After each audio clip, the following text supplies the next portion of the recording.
Urban Devi Retreat, the first time that our retreat has been virtual. And it's so beautiful to see all your faces this beautiful morning. We have a packed and wonderful day planned for you all as we go through, we all sort of transition, transform, whether you're in the Northern Hemisphere or the Southern Hemisphere, the transformation of springtime or the transformation of autumn, where all the world around us is transforming. You can see it in the trees, the leaves are coming or going, something's going on. We're all transforming. And that will be our subject for the day. Couple of housekeeping things. If you haven't joined the WhatsApp, we'll be putting links to sessions as we post them. Will go there. We'll also, it's also a good place if you have questions or something's happening and you're having trouble connecting or something like that. We'll always keep an eye on it. So it's a good place to keep your eye on. Want to thank several of you helped make this possible by sponsoring others, and just want to thank you for your generosity very, very much. And without further ado, I'm gonna, start this session, this morning session. So this is with Lila Devi Dasi, who found the path of Bhakti Yoga 10 years ago, and it has transformed her life. She's an instructor in Hatha Yoga since 2011, and she brings to her classes an emphasis on applying yogic principles to the healing of trauma, chronic stress, and addictions. And anyone who knows Lila knows that she is such a beautiful, soulful, connecting person. And so looking forward to this gentle yoga session with her. So welcome everybody.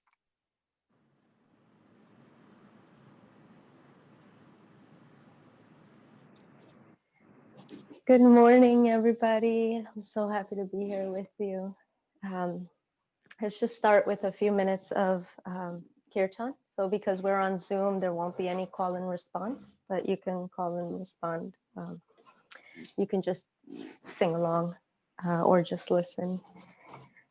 Thank you so much for being here. I'm so grateful for your presence and just to be in this space together and to take this journey together.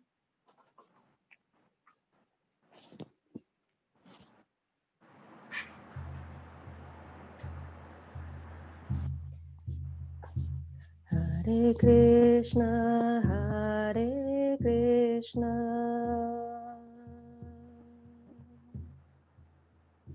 Krishna Krishna, Hare Hare,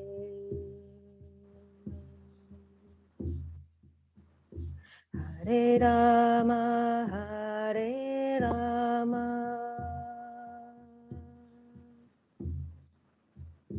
Rama Rama, Hare Hare, Hare Krishna, Hare Krishna,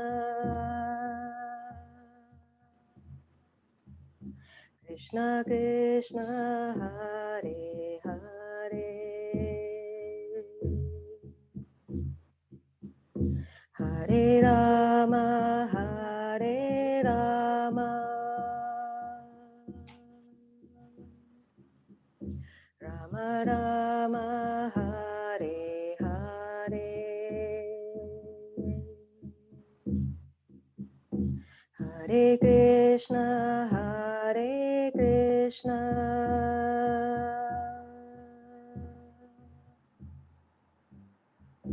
Krishna Krishna, Hare Hare, Hare Rama, Hare Rama, Rama Rama, Hare Hare,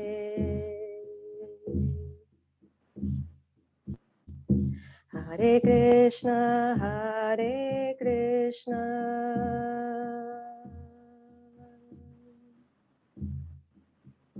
Krishna Krishna, Hare Hare, Hare Rama, Hare Rama, Rama Rama, Hare Hare Krishna, Hare Krishna, Krishna Krishna, Hare Hare, Hare Rama, Hare Rama, Rama Rama, Hare Hare, Hare Krishna, Hare Krishna, Krishna Krishna, Hare Hare, Hare Rama, Hare Rama, Rama Rama, Hare Hare, Hare Krishna, Hare Krishna, Krishna Krishna, Hare Hare, Hare Rama, Hare Rama,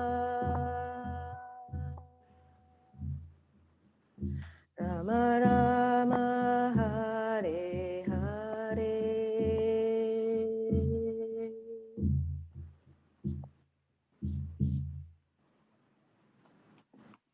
Okay, that was just we'll talk in a minute about why that this is one of the tools that we are going to explore during this workshop. So welcome, welcome, welcome, welcome. Thank you for being here.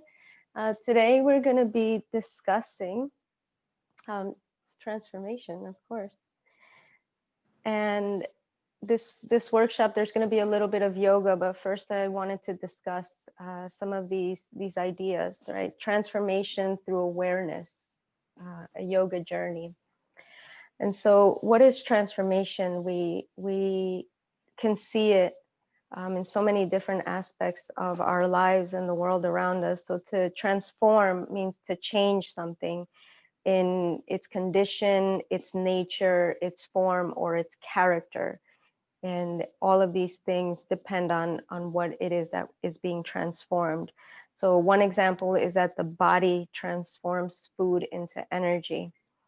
A caterpillar transforms into a butterfly. It's such a classic example of something growing and becoming something else. The being itself is the same, but it transforms into something else, a different form with different abilities, different capabilities, different colors. And what is yoga? Yoga is connection. Yoga is connecting. Of course, there's the physical practice of yoga, hatha yoga, but yoga is from the word yuj, to yoke, to connect. So yoking two things together. And the connection that we're discussing here is the connection back to ourselves, to who we really are, underneath our conditionings, our habits, our upbringings, even our belief systems. And then it goes even further beyond our minds, our thoughts, our actions. We are someone that is underneath all of that and is separate from those things. So one of the ways that we experience this being and the things I just mentioned, our thoughts, our emotions, our belief systems, is through emotion. So emotions are energy in motion. That's actually what what the root of the word means. I think it comes from the word emotere, which may be Latin. So energy in motion. And we know emotions are important. We feel them. We may or may not have a full understanding of our emotions or the emotions of others, but we know that emotions influence our decision making.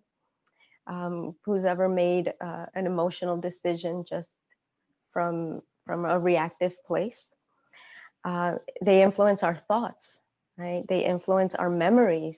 How we remember something is related to the emotion, and the emotion that we have around a specific experience or person, even place, song, food. All of these things affect our memories of those things, how we remember them, and the quality of our experience. So we can have an experience, that emotion can color it in a very specific way.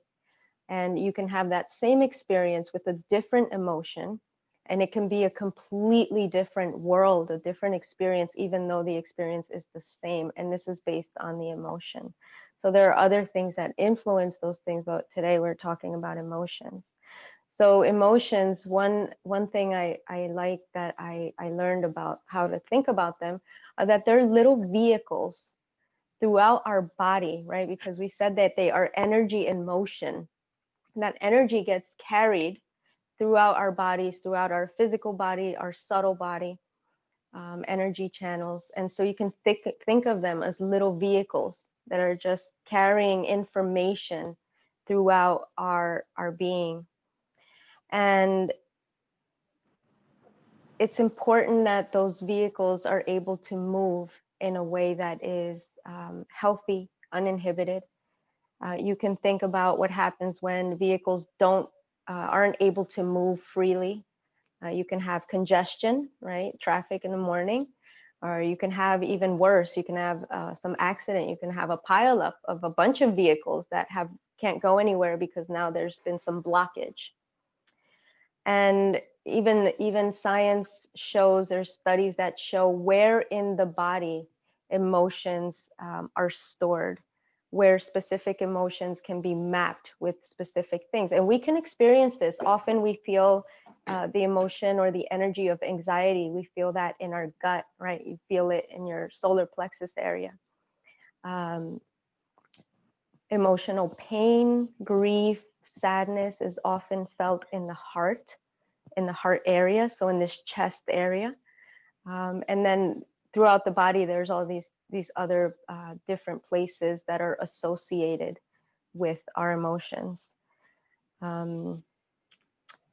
So we have an option as people, as humans, that we can express our emotions outwardly, and this can be healthy or unhealthy, right? You can have an outburst of anger, or you can, in a healthy way, express the emotion of love, or they can be kept internally, which is where the term of bottled up emotions comes from. And now we understand that bottling up those emotions, right, creating this pile up, this blockage, this gridlock, to go back to the traffic analogy, can actually have unwanted effects on us. So it can be from just mild discomfort, you're uncomfortable with something that you're not expressing, or it can be even anxiety, depression, stress disorders, which include those things. Our behavior can have patterns that maybe affect us negatively if we're unaware where these things are coming from. This can lead to addiction in people, right? Trying to find some way to medicate what is happening within the body, within the mind, within the emotional body, and then physical effects and illnesses. So studies show that, and also traditional medicines, they talk about how there are specific organs, body parts, tissues that are directly related to specific emotions. And even science knows that emotions can be stored in the body long term, even to the point where it's transgenerational. Right now, science is starting to see that trauma can actually, no, is actually, or can be um, transmitted from parent to offspring in specific parts of the DNA. So one person can have trauma, which carries these emotions and these reactions, right? Stress reactions, and it affects the biochemistry, the biology of not just that person, but their children. And the beautiful thing about these studies, this work, this science, like epigenetics, they talk about how you can actually change that, revert that trauma that is stored in the body, right? Because if it's stored in the cells and the DNA, it's in the body, by actually creating a positive experience. So there are all these other things that can actually revert that back to a healthy state of being. So I mentioned the thing about transgenerational trauma to just to bring light to how powerful these things within our bodies can be and how they can actually live there. And then also how we can actually become aware of them and start to, in a healthy way, express them, right? To let traffic flow freely so that we can get where we're going. This is the point. So what is awareness, right? Transformation through awareness. Awareness is it's simple, but it's often not easy, right? Awareness is to pay attention. That's it. Just pay attention. It's it seems simple enough, and it is, but it's often a practice, right? A practice of yoga, of reconnecting back to that self. And so one of the people who studies or talks about most about awareness is the Buddhist monk Thich Nhat Hanh. And he says the most precious gift we can offer anyone is our attention. When mindfulness embraces those we love, they will bloom like flowers. And that includes ourselves. Yes, this is true for all of those things around us and in our relationships, but we're also in a relationship with ourselves. And so that attention is also the most precious gift we can give ourselves. Otherwise, um, it's unconsciously or even consciously saying, you don't matter, I don't want to pay attention. And that's not compassion for ourselves, and that won't lead to a healthy state of being. He also says, when you love someone, the best thing you can offer is your presence. How can you love if you are not there? That really struck me, because we have to be present to be able to offer that love, that attention. And so what does it mean to be present and aware of our current state of being, and why? So we want to become aware of our feelings and the needs that those feelings are pointing to. We have these emotions, they're feelings in our body, and they're pointing to something, right? So when we pay attention, we see what it is that they're trying to tell us. It's like having someone try to get your attention and you're just poking you, tapping your shoulder or something, and there's something that they want to say to you, something that they want to communicate with you. So we can be aware of ourselves on different levels. Mentally, we're conscious of our thoughts, right? And the more we practice this awareness, the more we start to hear and tap into the things that we're thinking and the things that we're saying to ourselves. And how many times have we caught ourselves saying something um, negative to ourselves, or even positive, and see how that uplifts us, right? The effects of that internal speaking that is happening. So that's on the mental platform.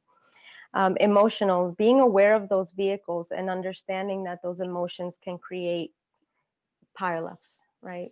This is the emotion that I'm feeling, I'm aware of it, and we'll get into what happens when we get more awareness of that. And then physically, right? The body physically responds to that pileup by tensing up. We talked about even mild discomfort or something even more like traumatic, like stress trauma, right? So from an experience that is painful, it creates stress within the body. Again, stored in our muscles and tissues. And these things block the flow of energy in our body. And this is what affects the organs, the tissues, that are related to that body part. And so yoga recognizes these channels as we can think of it as almost like the highways that those emotions, those vehicles travel along. And so to keep them clear, energy and also life force, prana or chi, can travel throughout the body, the being, and keep us in a healthy state of being. I like this idea. I don't even drive, and I'm talking about all this traffic analogies, but it makes a lot of sense. So, what does this practice lead us to of becoming aware of our emotions? It leads us to the practice even further of equanimity. And so, what is equanimity? Equanimity is defined as mental calmness, composure, evenness of temper, especially in a difficult situation. And the Bhagavad Gita in chapter 6 says, for one who has conquered the mind, the super soul is already reached. This is talking about that getting closer to that true identity, right? The super soul. For he or she has attained tranquility. To such a man, happiness and distress, heat and cold, honor and dishonor are all the same. So what does this mean to us? I found it interesting that the word equanimity used to mean uh, fairness, right? So now the word equanimity has come to mean some centered place of not being disturbed to one way or the other. However, it used to mean fairness, justness. So this non-judgmental, where we can have equanimity and accept what is happening or observe what is happening, and not to react one way or another in any extreme. So it doesn't mean, equanimity doesn't mean that we don't experience dualities of, like the Bhagavad Gita speaking about happiness and distress, heat and cold, honor and dishonor. It doesn't mean that we don't experience those things on either side. It just means that we don't become overwhelmed by them, right? We try to stay in the center of it. But it's also super important for us to know exactly where we are on that journey of equanimity, because we don't want it to be an unhealthy pattern to just pretend like nothing is happening. Oh, I'm in equanimity. The idea is to observe and to accept what is happening, to just have that attention and awareness. So the one example is of knowing where we are and knowing where we're going. If you're traveling, you're going to see a friend and you're maybe looking around, not sure, you call your friend and say, how do I get to your home? How do I get to your place? And the first thing they'll ask you is, where are you? Where are you? So that from there you can know which way to go. So the idea is to be honest with ourselves about where we are in relationship to this, to how we handle our emotions and how things come up, our feelings and our needs, so that it becomes a healthy process.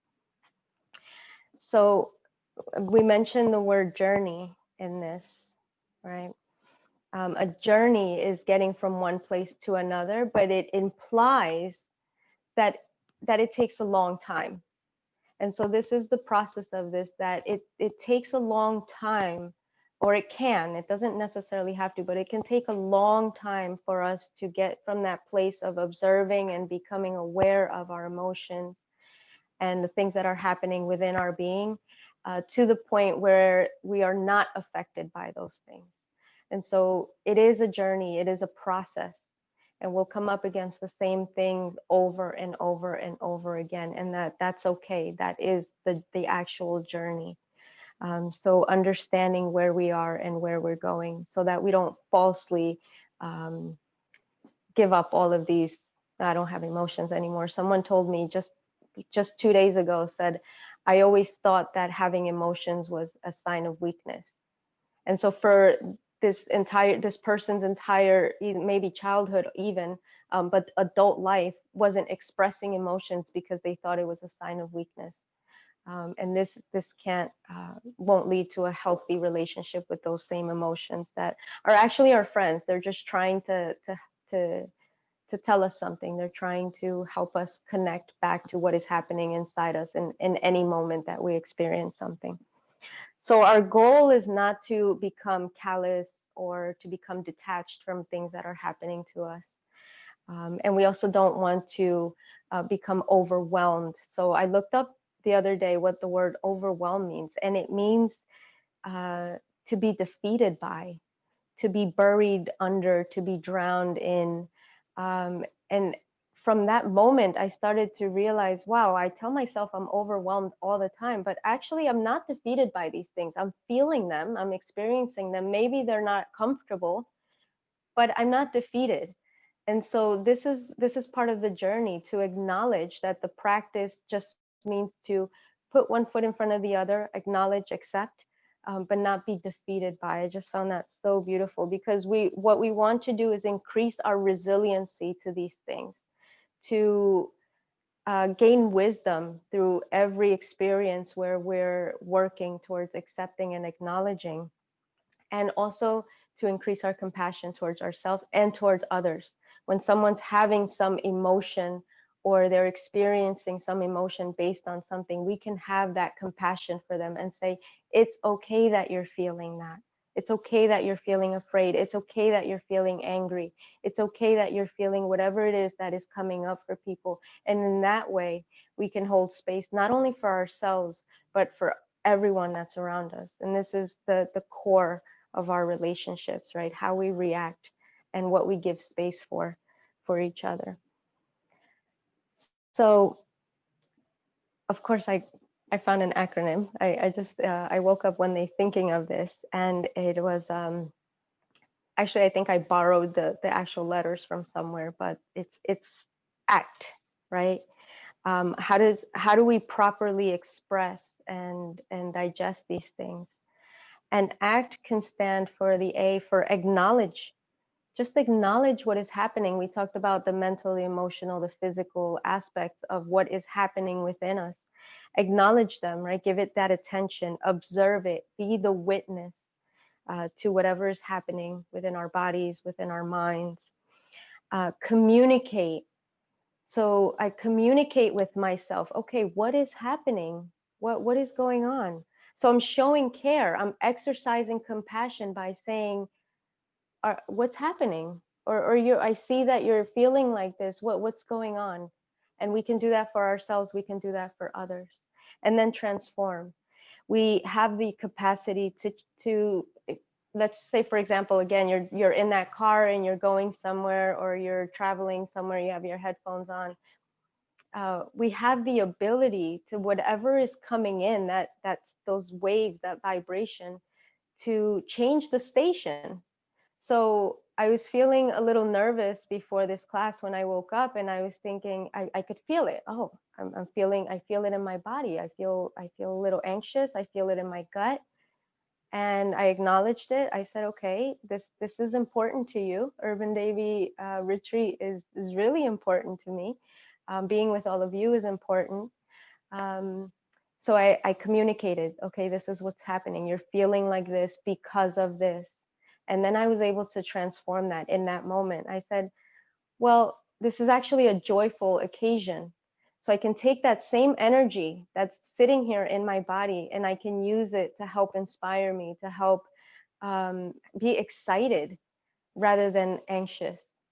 And so I can make that shift. It's not always so easy to make those shifts because of what's happening, but we start going through acknowledge, communicate, and then maybe we can transform. But even acknowledging something, giving it an attention, that's huge already. This is what we just mentioned, Thich Nhat Hanh said.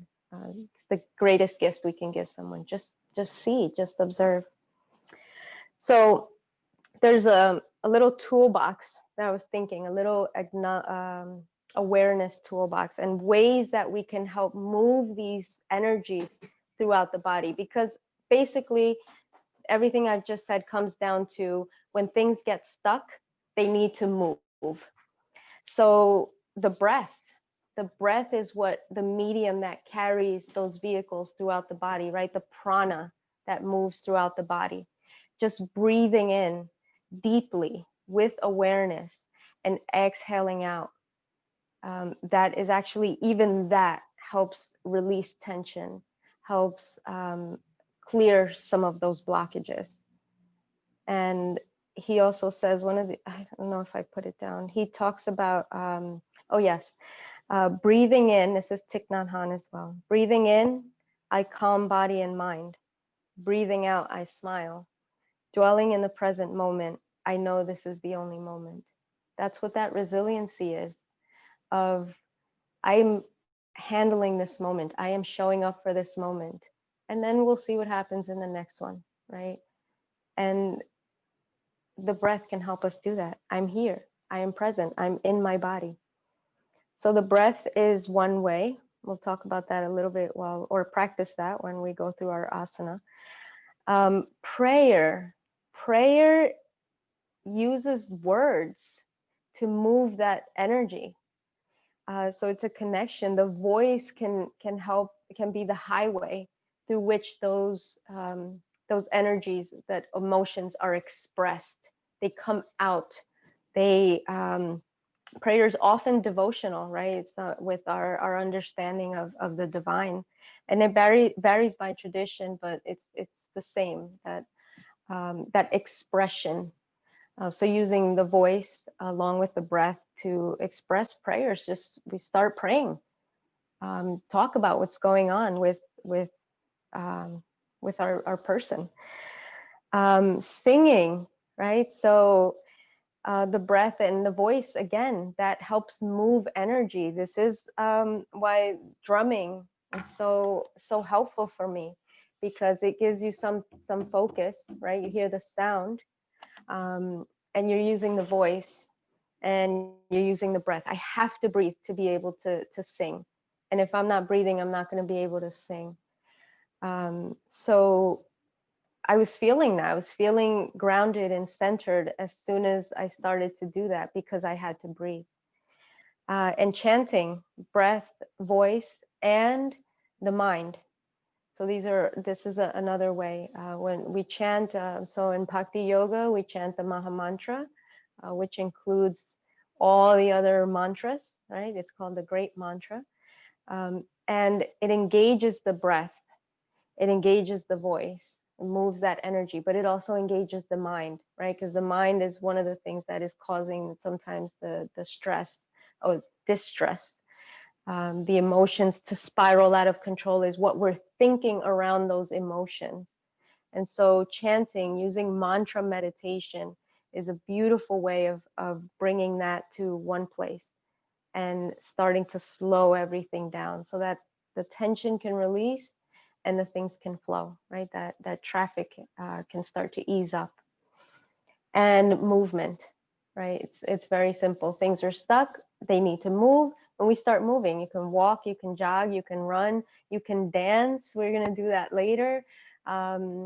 Yoga, it could be anything. The idea is to move, but it's the intention behind it, that I'm moving these things, I'm creating space for things to move through.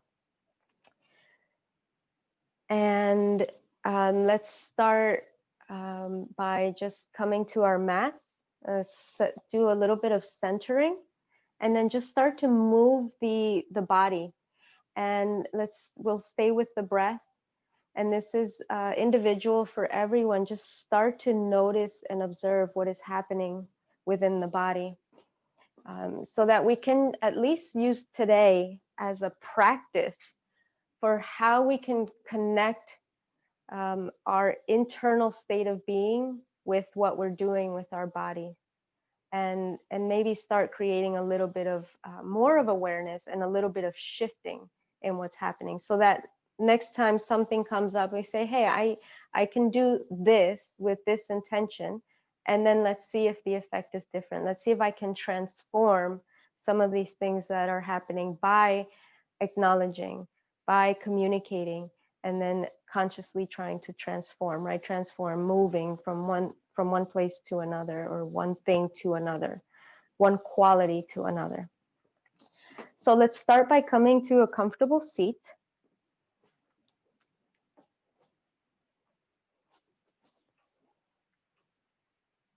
And if you use a yoga block or a blanket, you're welcome to sit on your prop.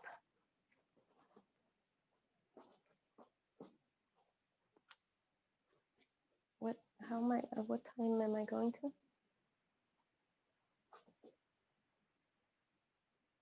I have a clock in front of me, but it doesn't help me if I forgot what time it's going to. 8:45. Okay, good, perfect. Okay.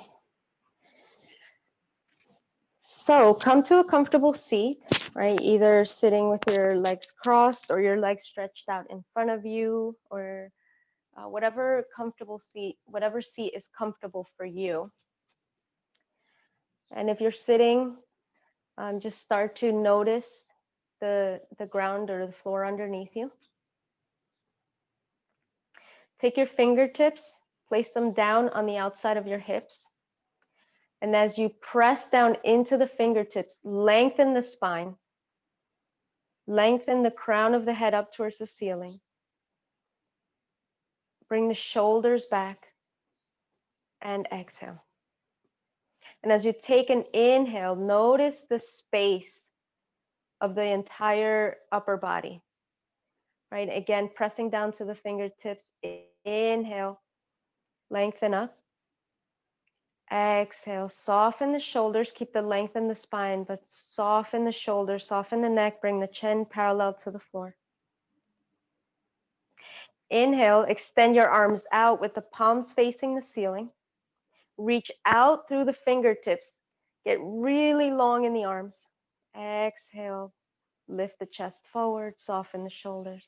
Inhale, sweep the arms up, get long in the side body from hip to armpit. From armpit to elbow and elbow to wrist, you're lengthening up. Reach the fingertips up and exhale, release the arms down. And so we'll do that a few times using the breath to guide the movement. Inhale, sweep up and exhale, down. Inhale, sweep up and exhale. And one more time. Inhale, sweep up. Get long in the side body. Exhale, release down. So this creating space, this is where things can start to move, right? The energy can start to flow. Now bring your right ear to your right shoulder. Inhale deeply. Exhale, chin to chest. Inhale, left ear to left shoulder. Exhale, chin to chest. Inhale, right. Exhale, center, chin to chest. Inhale, left. Exhale, down. And just keep moving the neck in circles, moving at your own pace. Staying aware of the breath.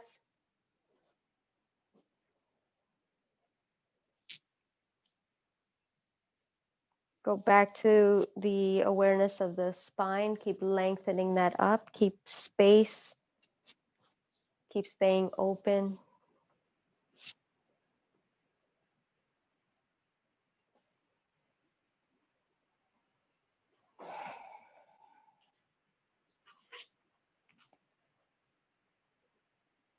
And the next time your chin comes to your chest, take a deep breath, lift the head. And then take your hands, place them on the outside of your knees. Inhale, bring the chest forward. And exhale, bring the navel towards the spine, arch the back. Inhale, come forward. So seated cat-cow. Exhale.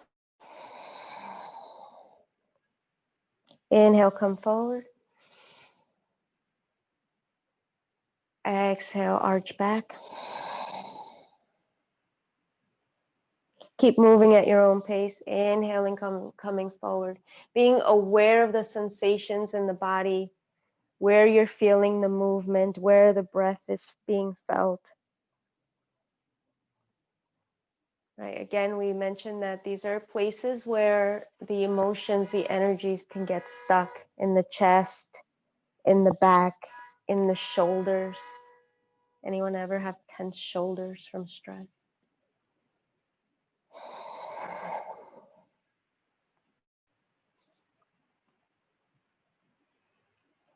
And be aware of this feeling of flowing. This is what it feels like to flow freely with the breath, to open the body, and to give space for whatever comes up.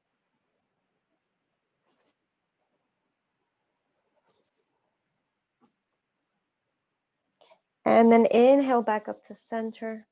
Inhale, sweep the arms up again, reach up towards the ceiling. On your exhale, twist to the left, bring the arms down towards the floor, fingertips in front of you and behind you.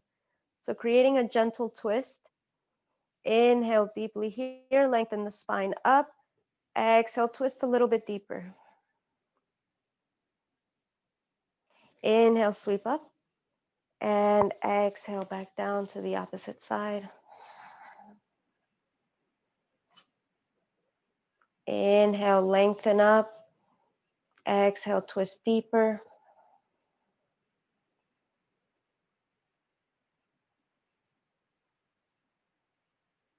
Inhale back up to center, arms reaching up towards the ceiling.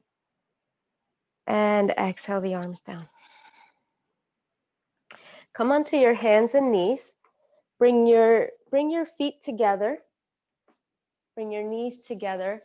Tuck your toes underneath your feet and come to sit on your heels. And so we're stretching and opening the bottom of the feet.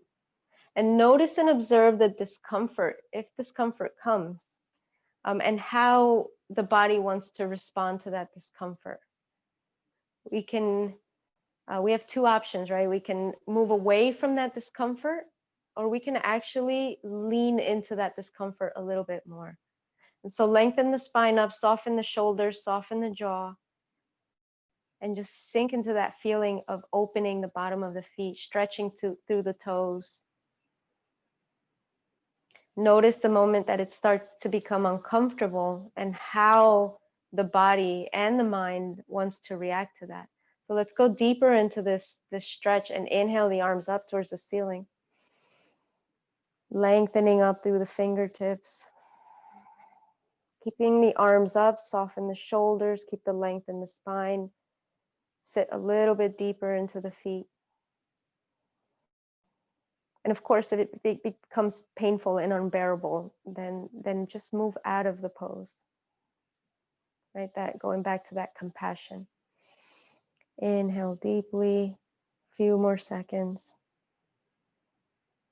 And exhale, release. Come forward onto your hands and knees. Lift the feet off the floor and start to move and rotate the ankles in circles. Open and close the toes just to bring some blood flow back into those areas.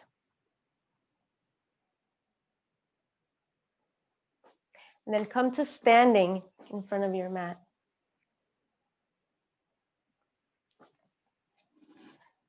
So these poses, often even especially the most simple poses, start to affect our state of being, right? By sending messages to the body, by sending messages to the mind, that this is the state that we are in, this is the state that we are creating. So Tadasana is actually one of the most simple poses we can ever practice, and it can be very, very transformative because we are allowing energy to flow. We can feel our feet underneath us, and that brings us a feeling of stability, right? So when everything feels like it's going into utter chaos, we can come into Tadasana, our mountain pose, and be in that place of stability, of feeling centered, of feeling strong and feeling resilient, right? You can't move a mountain because it's so deeply rooted. Are mountains deeply rooted? I think they can. Okay. Or a tree. This is often also known as tree pose. Press down through your feet into the floor. Lift your toes, engage your legs. So get strong in the legs by pressing down, right? That strong mountain, digging into the ground. Lifting the toes, squeezing the inner thighs in towards each other. Inhale, lift the arms up. Exhale, lower the arms down. We'll do this one more time. Inhale, lift the arms up. And just below the shoulder blade, you're going to arch back, look up towards the ceiling, opening the chest, keeping the feet, the foundation strong. Exhale back to center, lower the arms. We'll move into it. We're just going to do some half sun salutations. So just creating movement. We'll probably be sitting for a long portion of the day. So again, pressing down through the four corners of the feet, lift the toes, get strong into your foundation, right? This is what we're helping create within ourselves, that foundation of resiliency, of strength. Pressing down, inhale, sweep the arms up, just below the shoulder blades, arch back, keep the pelvis stable. And as you exhale, fold forward, coming into Uttanasana or standing forward fold. Release the head, release the neck, release the arms, maybe move the head from side to side. This posture, as you keep breathing, right? Feel the strength in the feet.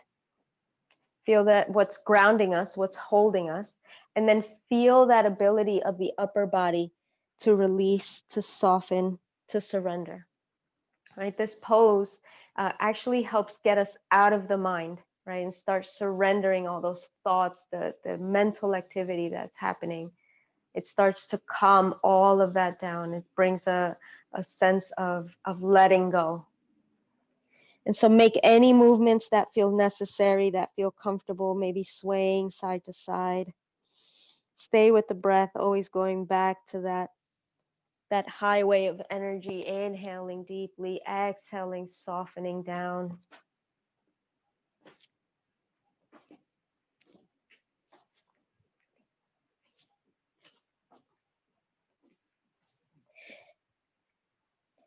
Then pressing down into the feet, inhale, sweep the arms all the way back up, come to standing, back into Tadasana.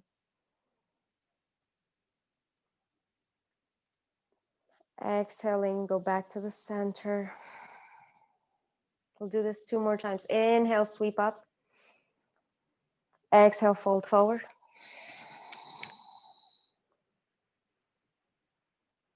Inhale, sweep up. And exhale the arms down. Inhale, sweep up. Lengthen up. Exhale, fold forward.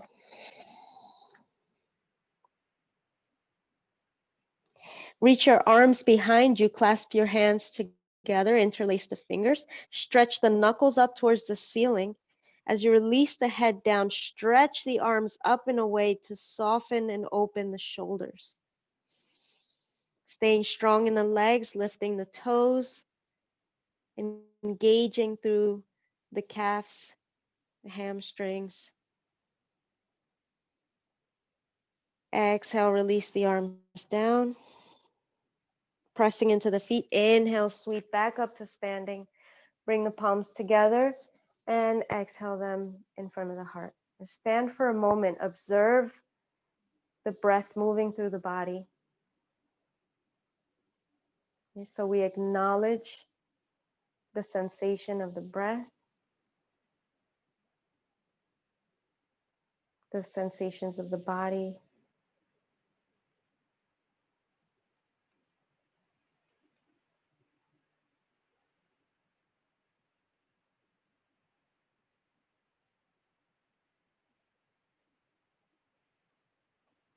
Okay, this time inhale the arms up. Bring your feet together, inner thighs together, pressing down strongly into the feet. We're going to move into chair pose, Uttanasana. Utkatasana. And as you exhale, you're going to bend your knees, bring your buttocks down towards the floor as if you're sitting in a chair. Lift the arms, lift the chest, stretch out through the fingertips and sit a little bit deeper. Now this, stay with the breath here, right? This pose is simple, but it can become very intense very quickly. And so it starts to increase our strength. It starts to increase our resiliency. And again, that choice of when things get uncomfortable, we can move away from the discomfort, which is okay. And we can move a little bit deeper and see what happens. We'll stay here for 2 more breaths. Inhale, keep lifting the chest up, stretch through the fingertips. Stay strong in your feet. Exhale completely, and 1 more breath. Inhale. Lift the arms higher, higher, higher. Sit deeper, deeper, deeper. And exhale back up to standing. Ah, sweet relief. Take your hands to your hips. Separate your feet hip distance apart. And just start moving the hips in slow, gentle circles. Right, releasing some of the energy that often gets stuck in the hips. So the yoga tells us that the emotions related to this hip area, one is like, often we can store emotions in this hip area, and actually there are other traditions besides yoga that acknowledge this. Right? You can store things in the organs that live in the hip area, right? Or reproductive organs. But also we can store things like grief, guilt.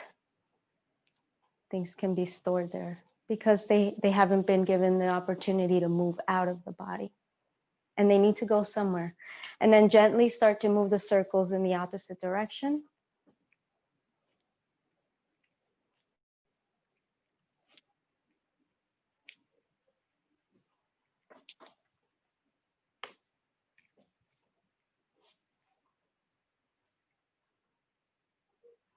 Bring your feet together.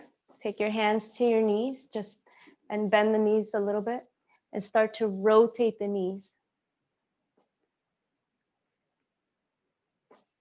And this is actually really good for the joints. So if you rotate even deeper, you start to notice that the ankles start to move, which is good for the joints. But I actually like this because it just makes me laugh. It's really funny. And then start rotating in the opposite direction. We took when we were in Marma training, someone named this yogi in the club pose.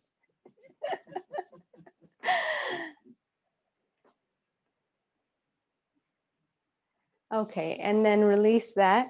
Take your hands to your hips, stretch out your right leg in front of you, and start to move the ankles around in a circle. So rotating the ankle. This is good for the joints, but also it helps us get into this balance move, right? Because this is what creates stability, is that finding balance through the movement. So you feel your opposite leg starting to twitch. That is the actual practice of finding balance. Release the foot down, change sides.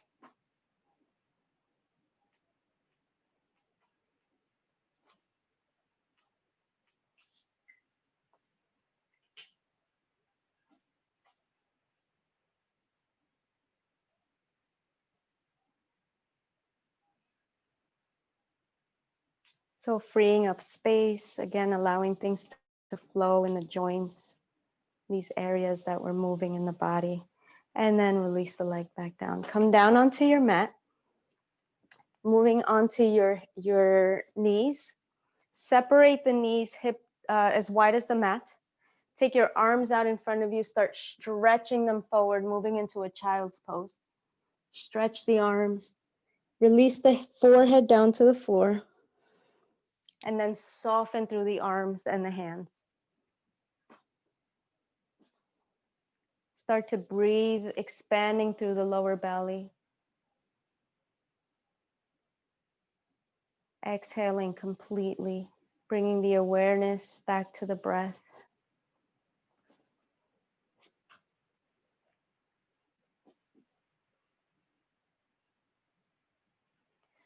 This pose can help us move through our emotional states by bringing a feeling of comfort.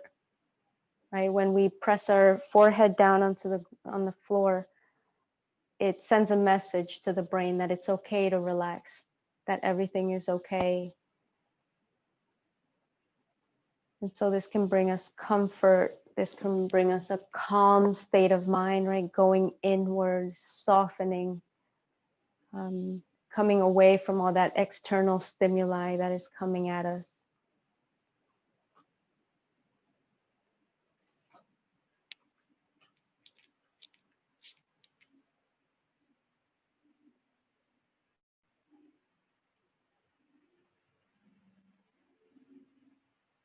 Observing how the breath moves through the body, where we feel it, what parts of me does the breath move?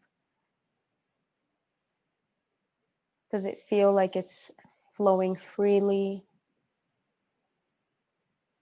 Does it feel inhibited or stuck in any place?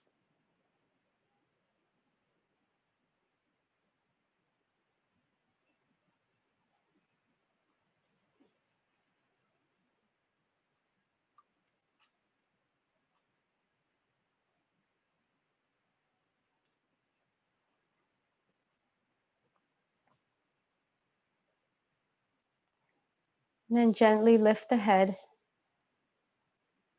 Walk the arms back towards the knees.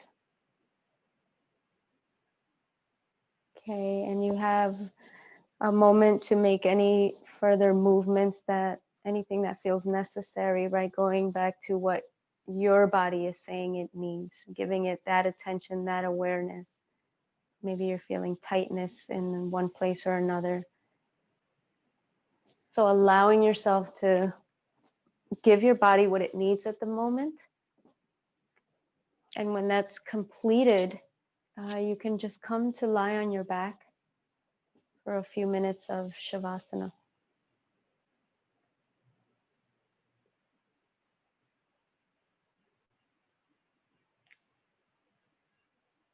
So lying flat on your back, before you get really, really comfortable, bend your knees into your chest. Give yourself a nice hug, right? Releasing the lower back. Maybe rocking on the spine, left and right, or back and forth.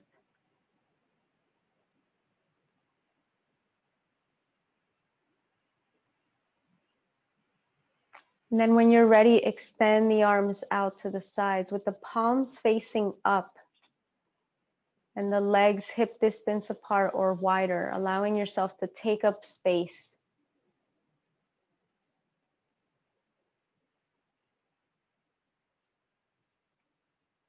Bring your awareness to the floor underneath you, how it feels to be supported, to be held, to be stable.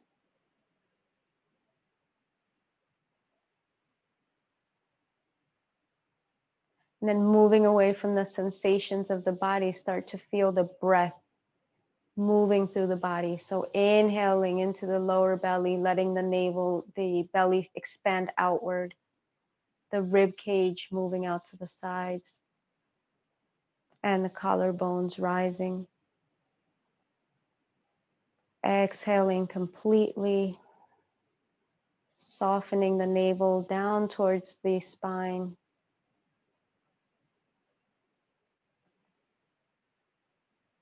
And then taking a deep breath in again with all awareness, all attention.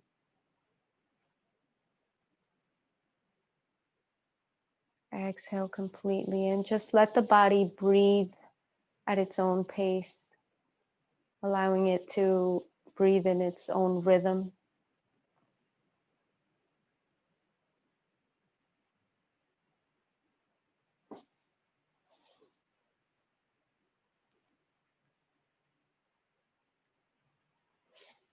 Start to soften the legs down towards the floor, letting the feet roll out to the sides. Feel the weight of the hips moving downward into the floor.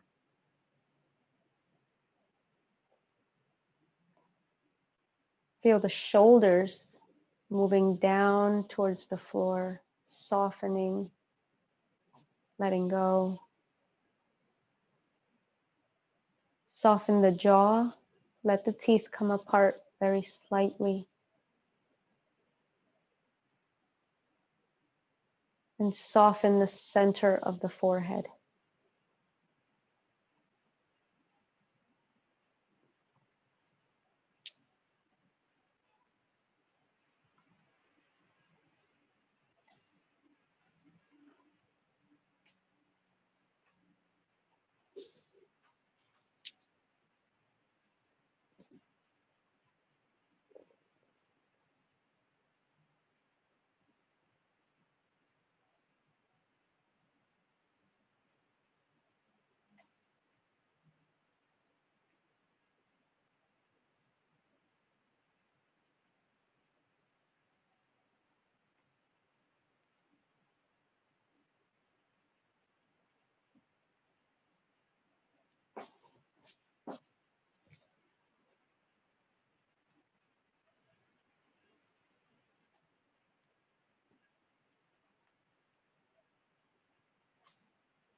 And let your next breath be a sharper, deeper inhale. And a long, complete exhale.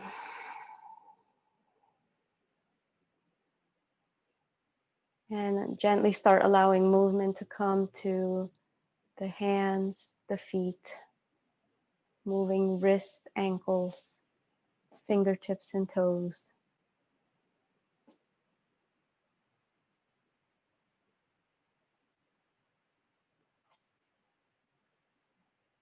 Move the head from side to side.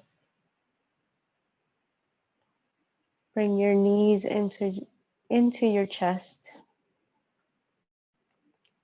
Rocking back and forth on the spine, massaging the lower back into the floor.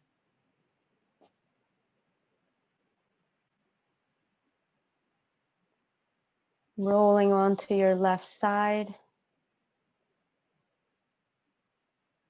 Taking a moment to pause there, breathe, feel.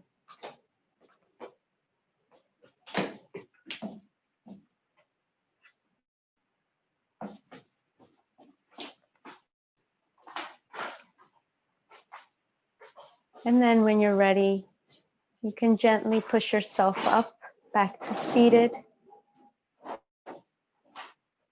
Come back to a seated posture, whatever feels comfortable for you. Close your eyes for a moment. Take your hands together in front of the heart.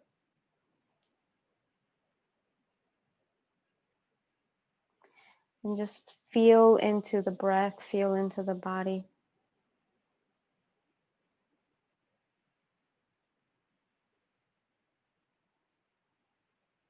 Noticing and observing the state of mind, the quality of the breath.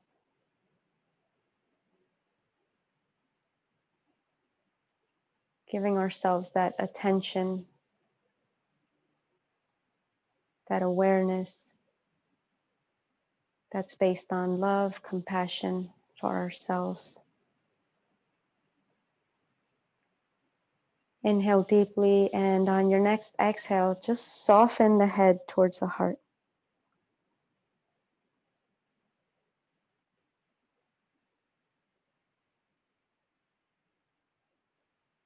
Release your arms, lift the head, and open your eyes.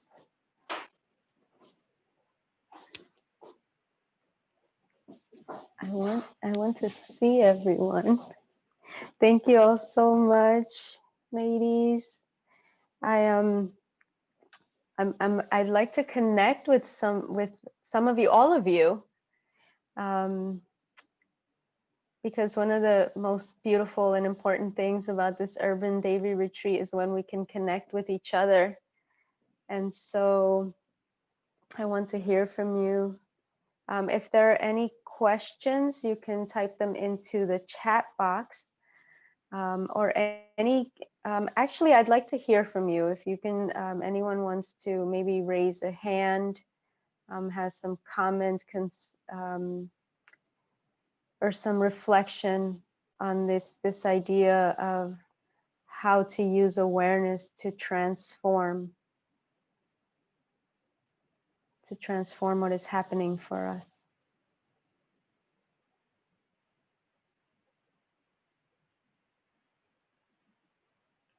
It's weird teaching yoga through Zoom because I like to touch people and like assist them and give them massages, and I can't do that. So I owe all of you a nice assist.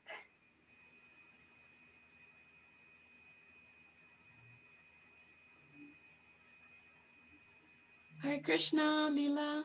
It's Andrea. Hi, good morning. Good morning. I just wanted to first thank you for making it very gentle so I didn't have to opt out of anything. Because talk about emotions, I was feeling fear and feelings of like, can I do it? And already trying to make myself feel inadequate. Like, oh no, I'm not going to make it. I'm just going to be in child's pose the whole time. So everything you spoke of really resonated for me in terms of the emotions and how they could be in the body. And I feel like I'm learning more about trauma and how it can live in the body. And I just was really fascinated by what you had to say about how trauma can be inherited. So that really resonated for me in terms of the talk. And then in terms of the yoga, like the actual asana yoga, just the movement of the breath and just remembering to be aware of the breath and letting that move those emotions and the energies and feelings of inadequacy and all those things, and just letting the love come in. So thank you so much. Thank you so much. Yeah, I found that fascinating too. It's a very real thing. Yeah. Lila, Yes. Krishnaj Chandler. Hi, Chandler. Good morning. Morning. I just want to thank you so much for bringing up how to lean into discomfort. For me personally, I've since yesterday been dealing with a lot of body aches, and of course, because of the current situation around COVID, my mind immediately thinks, oh, I have coronavirus because I've been traveling. I just arrived here in New Jersey, and I also a couple of days ago was carrying like heavy suitcases and moving like really heavy boxes. So I called my chiropractor, and he said, it could also be wait a few days. It could be a pinched nerve or a result of an injury because I had a really low grade fever, but just these intense body aches all through my low back and into my legs. So this was a really beautiful reminder. Like, can I sit with that? Can I lean into it? Instead of allowing the mind to take me somewhere else. And again, it was very gentle. So I felt like I could, for the first time in a couple of days, really participate and concentrate on my breath. And like you said, be more present. So thank you so much for that. You're a beautiful teacher. And I feel like in the last couple of days with this intense pain, I can kind of settle and really allow for this deeper work for for today to take place. So thank you all, and I'm excited to dive in. Yeah, thank you, Chandler. Yeah, it's a practice to to befriend those things, right? The discomforts, and to not see them as our enemies, but say, oh, hello, discomfort. How are you today? What have you got to say? I've been practicing that a lot, and it's shifting, right? It's transforming my relationship with the things that come up. And so I would encourage that to take that little shift in attitude towards the things that are just trying to poke at us and say something. Yes, and to not feel like Krishna's not here too. You know, yesterday when I was just in this intense pain, I was like, oh, Krishna, like I really, tomorrow's so important and I don't want to miss it. But it's like, you know, even in this situation, he's still here. And, you know, this is obviously intended for a reason. So can I lean into that and also see his mercy? So thank you so much for that beautiful introduction. Thank you, Chandler.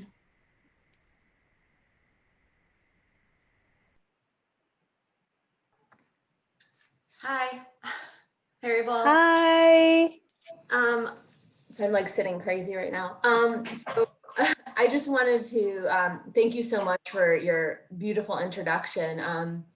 I am a counseling student, and I am actually working on my thesis on bhakti and how it can affect the counseling practice. So your words about trauma and how it rests in your body and is so powerful. And I just want to thank you so much for that reminder and how to use it in the physical practice as well. Thank you. Yeah, thank you so much. Oh my goodness, I want to talk to all of you for a long time.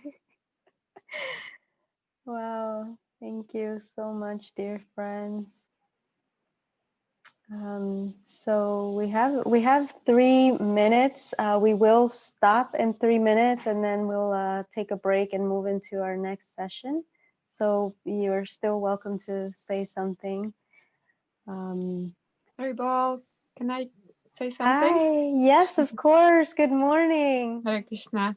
Thank you so much for the practice. It's wonderful to do yoga with the devotees. Usually it's separate in a yoga studio, at least before this funny year.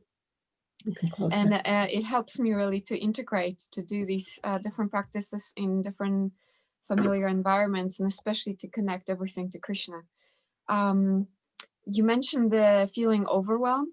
And so instantly the nerd in me, really wanted to check the Sanskrit. So because Arjuna is feeling overwhelmed, so you know where to check. And the word actually there used is avishta. And I thought, oh my God, I know the word, sannivishta, and it's in Bhagavad Gita 15:15. And the word basically means like your senses are overwhelmed because there's too much coming in. So in 15:15 in Gita, Krishna says, I fully enter the hearts. Sannivishta, sun like Sankirtan, everything. And then avishta is I'm overwhelming. So I feel like there's a lot of remedy in the Veda when you grab the right verse and you can just, you know, like emergency verse where you can remember what is the remedy, because there's always, nothing is just one polarity, it's just bad. It's you know, you can be overwhelmed bad and overwhelmed very good. So I just wanted to bring that in, how the word avishtam is in Bhagavad Gita 2:1, and actually in Srimad Bhagavatam in Canto 11, where it's same story is like as 15:15. Gita 15:15 and Srimad Bhagavatam 11 Canto both have the positive avishta. Where Krishna enters through the ears of the sages, enters through the heart, and is good. And then in Gita 2:1, you have the Arjuna overwhelmed by compassion. So kind of also good, but for him it was as a warrior debilitating. So it's such a dance. What is good, what is bad, you know, when we're overwhelmed, we can twist it around fast into good with Krishna, and yoga, I think, is a great vehicle for that. So very well. Thank you so much. I am a fellow Sanskrit nerd too, so I really appreciate that. Yes, we can be overwhelmed with the right things. Thank you for that so much. Well, I really appreciate that. I'm going to remember those verses. Okay, thank you all so very much. I'll be with you for the rest of the day. Please join our chat and let's communicate any comments, concerns, anything that you'd like to share. We're all here. Reach out to me. I'd like to connect with you, all of you. Thank you so much for your attention. I'm deeply grateful. And yeah, I'll see you throughout the day.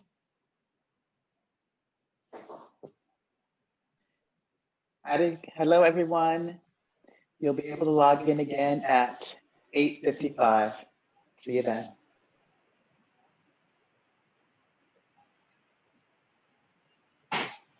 You have to end it.